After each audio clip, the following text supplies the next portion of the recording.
Greetings everybody, and welcome to another episode of Young Until April 2023. And today we're going to be looking at the second book of the Divergent trilogy, Insurgent.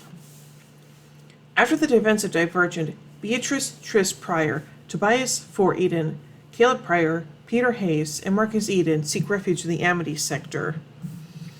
Tris overhears Marcus and Emmy leader Johanna Reyes discuss the fact that the abnegation leaders died to protect secret information. Erudite and the Dauntless traitors arrive to arrest the Divergents, but Tris flees with Ford, Caleb, and Susan Black on a train to the factionless sector. There, they meet Tobias' mother, Evelyn Johnson Eden, who tries to persuade her son to sway Dauntless into joining forces with the factionless against Erudite. While Caleb and Susan return to abnegation, Tris and Tobias head to Candor headquarters, where the other Dauntless now reside. Under truth serums, Tobias confides his reasons for transferring to Dauntless, and Tris reveals her killing of Will in self-defense, which strains her relationship with her friend Christina. That night, the Dauntless traitors, led by Eric, arrive and shoot simulation serums into their fellow Dauntless and knock everyone unconscious except the Divergents, Tris, Uriah Pedrad, and several others.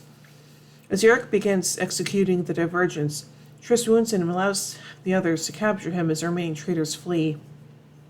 Their safety is revealed to be guaranteed by Erudite Renegade and Will's sister, Kara. Tris, Tobias, Lynn, and Shauna spy on the discussion arranged by the Candor leader Jack Kang, with Janine Matthews' representative, and Dauntless traitor Max. Lynn shoots and kills Max, and Shauna is rendered paraplegic by a nerve serum. To prevent Janine from holding another prisoner exchange, the Dauntless would execute Eric, which Tobias does without hesitation.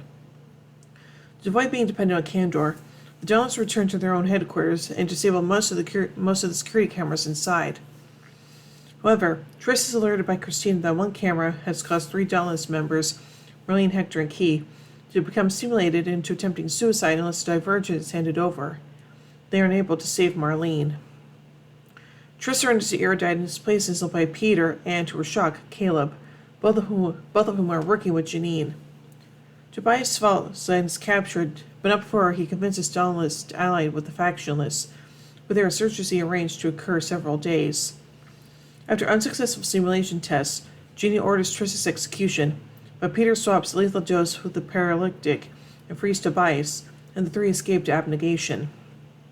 Tris meets with Marcus, who tells her that Janine has withheld abnegation's secret. If the factionalists learned of it, it would certainly be destroyed. Tris, Christina, and Marcus head for Amity to request Joanna's help. She, alongside several others, including Susan's brother Robert, choose to assist them, despite Amity's resistance. They are joined by Kara and another Erudite renegade, Fernando, who act as navigators. The Insurgents infiltrate Erudite headquarters. Fernando is killed, but they manage to access Janine's laboratory. Inside, Tris faces down simulations before she confronts Janine, who is cornered by Tori Wu. Tori kills Janine and then brands Tris a traitor. The invasion of Erudite is over. Tris learns of the casualties, including Lynn, and that the factions have taken all weapons to rule in Janine's place. Tris is handcuffed, alongside Christina, Marcus, and the other insurgents, but manages to pass the information to Tobias, which he and Caleb shared through the computers. The secret video, narrated by Edith Pryor, from an organization fighting for peace, reveals that the world had become corrupt, and the city was sealed to allow the divergence to increase, and Amity was then to open the fence forever and allow the population to re-enter the world. The room erupts into violence as the book ends. Dun dun dun. So let's take a look at the setting of the novel. The setting is a dystopian Chicago in the far future in which Lake Michigan has turned into a giant marsh.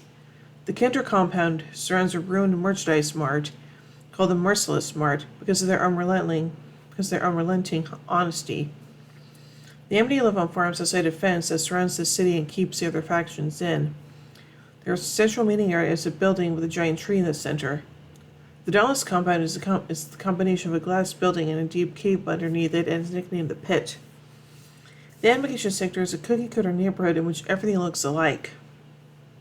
The Erudite compound is in a futuristic part of the city, including the former site of Grant Park. A sculpture resembling the famous Cloud Gate is mentioned in Divergent, and the buildings are very advanced. Now finally onto the themes. Some of the major themes of the book are rebellion, romance, bravery, courage, friendship, betrayal, the search for individual identity, and heroism.